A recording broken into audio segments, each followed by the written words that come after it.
Hello everybody. Um, if you're watching this and you're new to Kaijuro Cards, welcome to the game. Glad to have you here.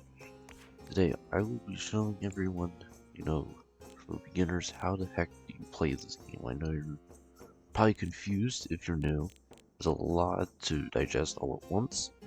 So, there is a tutorial. That is the first thing. When you first join, it does automatically start it for you. But I'll go ahead and run it. I'll kind of talk because this tutorial is a bad tutorial, to be all honest. So, because the main reason is it shows you birds. This is the only bird card. This is the only bird card in the game, Bird Familiar. These other cards don't exist in the game. It's actually something like really weird. None of these other cards exist. So don't try to build a deck when you first join. Don't be like, I want to be birds. You can't. Don't do it. Neither is search. Search is also not a actual card playable. Those are weird fun fact. That's just a random thing. So to kind of explain what the heck he's talking about. So in this game, man, this guy does not shut up. So there's a couple things. This is your drop pile. Yes. Okay. That's what I was going to talk about. Okay. So this game has a deck. So this is where your cards will be. You're going to draw these. This is your discard pile, or technically, or your graveyard pile, depends on what game you're used to. It's either your graveyard, discard pile, whatever you want to call it. Cards that you have played will go here, and until your deck is empty, or you have some sort of like manipulation with your deck, it will stay there. And once your deck goes out, this then becomes your deck, basically. So you're constantly always getting cards, but you're never going to draw the same cards constantly. So, there's some things with differences I'll show here. So this is an ability. Abilities, every deck has to have an ability. They usually do something different. Their core function, because they can help some decks really be good, or help some decks, maybe get a better curve in some ways. So this is something, the game wants you to see now. This is something called a play minion. Basically, when you lay this down, it will have an effect of some sort. Now, when these are summoned from your deck or your graveyard, however, the play effect will not trigger. So this is something it has to be played from your hand, unless there's a specific card that triggers the ability you get. So as you can see here, boom, it's a whole thing, destroy a minion, 2000 less power, and it destroys it. That's the basic tutorial. I don't recommend the tutorial. It's really good because it teaches the shield mechanic and everything. Well, that's pretty bad, because you kind of learn the shield mechanic on your own. Basically, each player has free shields. Once you run out of said free shields, you're basically on your final life, and if you lose with 0 shields left, you lose the game. That is how the game works. So I'm gonna go ahead, I built the default deck to the best of my memory. I'm pretty sure I built it right. I'm gonna just kind of showcase what the heck, like how to play this more properly. So, this is a type of minion called play first. Spoiler alert, when you play this first, it triggers an effect. So, these type of decks, this is the deck archetype you can play. I don't recommend it because play first is, inconsistent. It's play first. You have to play this first. You can't just, spam a bunch of play first minions except for one legendary card. That's besides the point. And there's cards like these you can see here. So, Crystallized Evoker. How come it doesn't say, play or anything like that? Well, that's because this effect is an ongoing one. Basically, no, after it doesn't go away. It's not just on play once, you move on with life. Once you play it, it stays with its effect. It's a permanent effect while it's on the board. Then you got this. You can quite get to see it has something called the play once, where basically it triggers its effect once, and then its effect will never be triggered again. Its effect was give me a bonus shields. Now I have 4 shields. It's a very good card, actually. You will probably be using that throughout the game. In some decks, it's actually a very consistent deck. And so what war is, that's what's happening right now. Ooh, I lose. But what war is at the, so when somebody declares war, basically this determines who wins that round, and whoever has the most power will win. There's a couple rules to war. Some card effects don't trigger. I should just play Flame Juggler. But play effects don't trigger anything like that for the card you summon, obviously. There's a, sorry, drawing a blank. I'm just, and then there's recast cards. You probably saw my opponent just had a recast card. What those are, um, basically you get to play this card twice. Um, um, some cards you get multiple recast. I showed that in my deck video of some cards with infinite recasting. And so how do cards work? Because like you're just like, man, I've been watching him and like he draw cards on this turn, but on this turn he doesn't draw one. What the heck is going on? So after the game ends, after the game ends, you draw one card. Whenever you lose a shield, you draw a card too. That's another thing. Anytime you lose a shield, you draw a card. So that's one. It's kind of like a compensation system. Is like, oh, you lost that round, but you didn't lose the war at least. Kinda, type thing.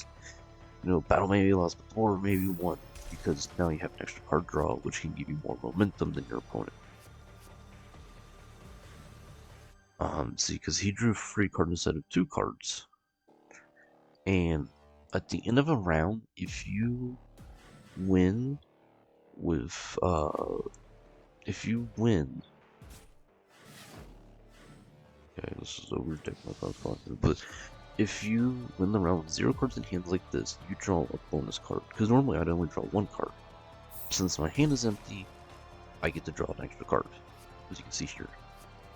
My opponent also didn't have any shields, so instead of drawing 2 cards, he draws 3. That's just how the game goes. Is that a little dumb? Yeah, it's whatever. Wow, I win that. And that's kind of the basicness of the game.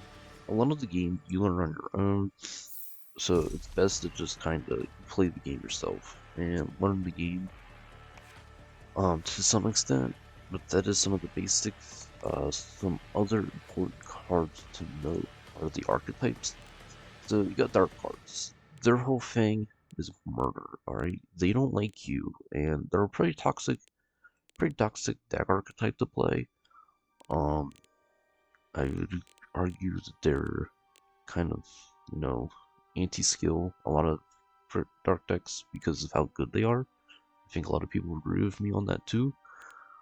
But, each their own, your opinion, my opinion.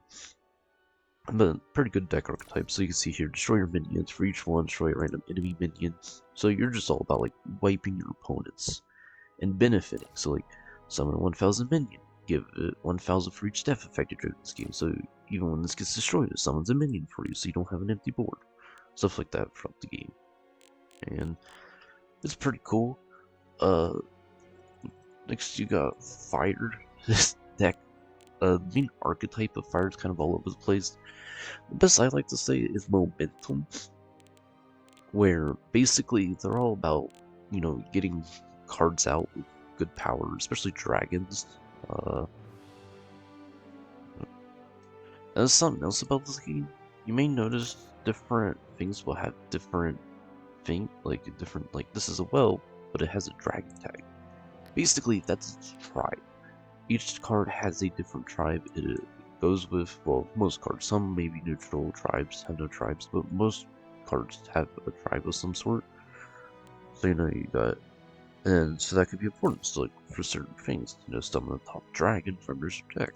So that could be very important for some combos. That's the next thing to explain. I just remembered. These are quote-unquote spells, but not actually. I don't care what people say. You can convince me that, Rainbow Claws are a spell. I don't know. Anyway, that's not what matters. So these are different from minions. These are not, you know, giving you minions on the board. Well, some do, but their main purpose is to support you in some way. So a good example is you could draw 2 cards with this one. You draw 2 cards, pretty handy to have. Then you can get Firelance Energy, give a minion 1000, then double its power. That's pretty good. Destroy all enemy minions of 4000 or less. So you know, just basically it helps support you. A lot of like key decks besides my Raptor deck that I showed usually run 2 or 3, at least 2 or 3, including the deck I will be showing very soon. I've got a very fun deck to showcase for everyone. It'll be fun. Next thing is progression.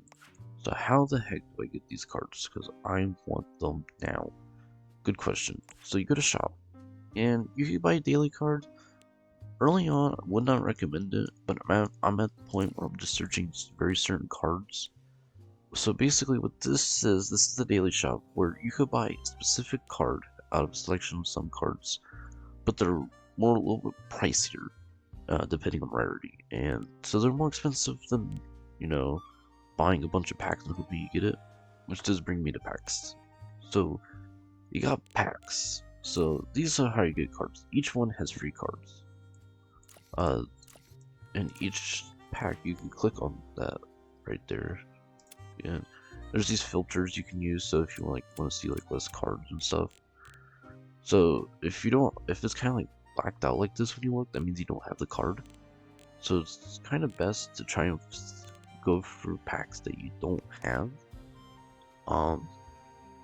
You can also buy your friend a wrapped gift if you're a cool person like me.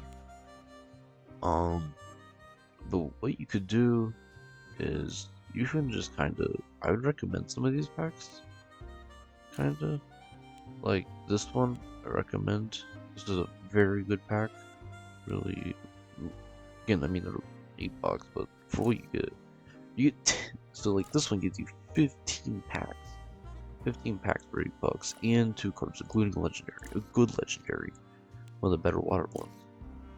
You know, boom, 15 packs, a very mid legendary, but a good epic, and you know, so on and so forth. I would definitely recommend these packs. If you wanted to, depending on, I don't know in which one is specific. Not really any, just kind of whichever element you're wanting to run, just the ones you'd buy. But in general, don't go for 1 pack at a time. Don't be like, I'm gonna buy, you know, 100 of the Archmage and 0 Shadow and 0 Classic. That is setting you up for failure, because no 1 pack will have a good way to build any deck. So just kind of buy a variety. Don't just buy 1. And so if you're complaining, I have too many duplicates. So what you could do, I'm not going to go too in-depth in it because it's not super important. You can click the forge button here, and there's an exchange rate you can do. You can kind of learn down the road. It's not very complicated at all. I shouldn't have to explain it. I don't recommend it early on for duplicates because people do trade in this game, kinda. Like you can just be like, "Hello, random person." Can offer them a trade, and you know, who knows, if they're low level enough, maybe they'll trade for your duplicates. Probably not. If they're like over like level 35 though, don't try to trade duplicates because good chance they have the cards. A good chance they have the cards that you do. So there's no point in trying to just be like, you want my cards? They're not gonna take them. So that's a lot of things. Also, there is a weekly legendary card in the shop. You can lock it if you want to keep it. I don't want this though, so I'm unlocking it.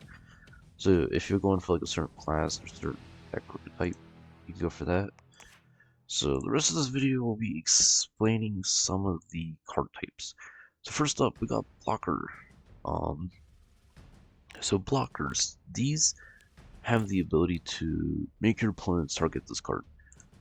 Or be a blocker. So you may have a high-powered card that your opponent wants to take out, but you have a blocker down. So you can play, you know, your magic card.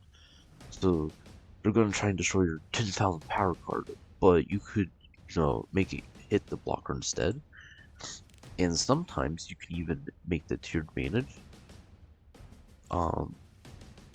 Because there's some cards where you know, I'm trying to find it. You could use piercing to destroy a minion of 5,000 or more. Magic card has 3,000 power. So if you made it target that card, it wouldn't even destroy it.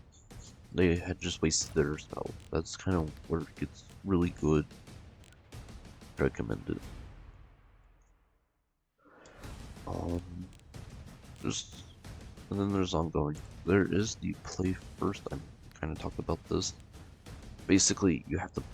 If you play these first, you get a bonus. This is the one card that can really make them good, because your other unique play first are triggered. It's play first on the first play top. Play first menu from your deck. A lot of play firstness there. Basically, they'll trigger even if they're not played first. And if you play this first, someone's first play first menu from your deck.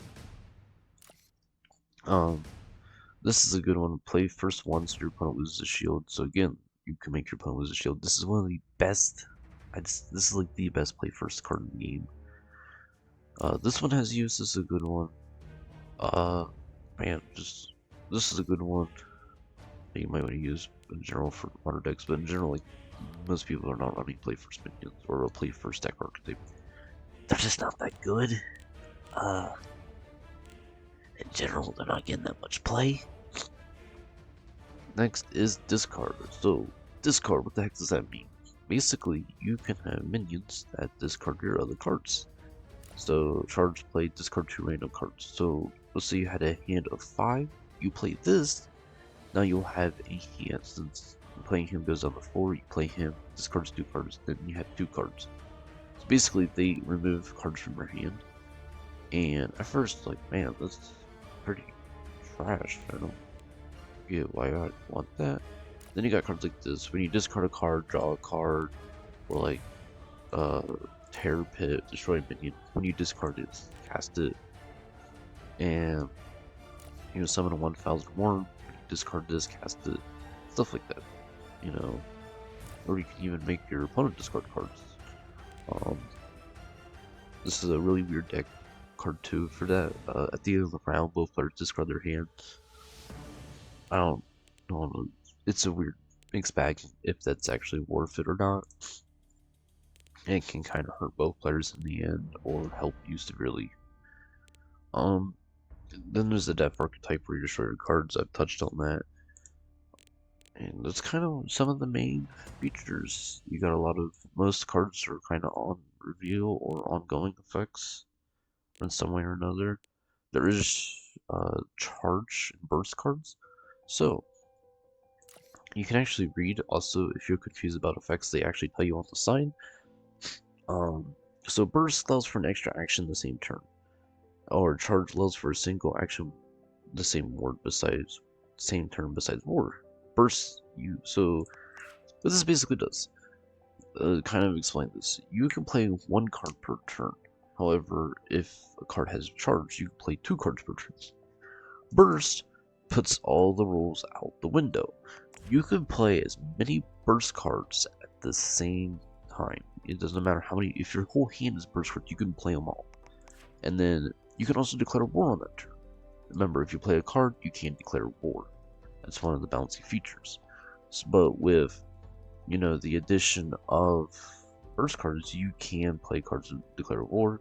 This could be very good because you can catch your opponent very off guard, like snipe a shield or 2 with them. So then you got your burst cards. There's not that many burst cards.